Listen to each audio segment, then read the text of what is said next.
Bedah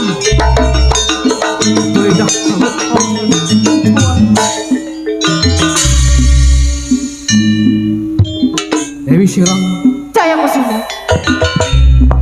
Sliramu pudhun ana ing kreta kencana.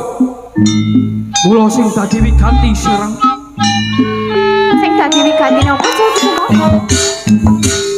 Aku amung ngersakake Sekar Pancawarna. Nantang makara.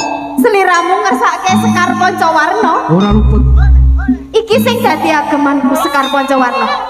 Lamun Jaya Kusuma, sliramu bakal bisa duweni Sekar Pancawarna. Dewi Sirang. Sliramu amung pawujudaning wong wadon. Aja nganti pusaku ndak rangkakake ana ing ragamu sir. Jaya Kusuma. Sir. Paribasan sliramu jinangkong para dewa. Tanding kono iki. Dewi Sirang sing mandhegani ana ing segara kidul. Ora bakal miris babar pisan marang sliramu Jaya Kusuma. Aja nganti kulitmu ndak rangkakake Sirang.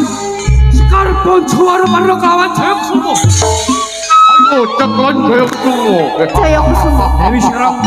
Tangih lamun sliramu bisa duweni Sekar Pancawarna, yen durung bisa nglangkai bangkene Dewi Sirang. Oh, ngajak tanding yoso kowe. Sirang mula waspadakno. Bakal dak rangkakake pawujudan Mustika Naga ning ragamu. Ayo. Kaya apa pawujudane Mustika Naga tamakno marang aku Jaya Kusuma. Ayo.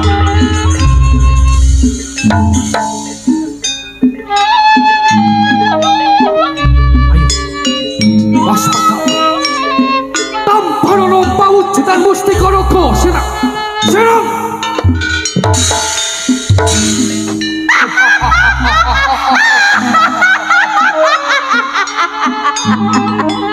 Jaya Kusuma. Mustika Naga. Iki sing dadi piandel. Mustika Naga mbok agem Sirang. Iki sing dadi piandelmu sing mau andel iki Jaya Kusuma. Ora luput Sirang. Arep opo? Balik no Mustika Naga. Ayo ae Jaya Kusuma. Aja mung Mustika Naga. Dina iki bakal tak gaglak Jaya Kusuma.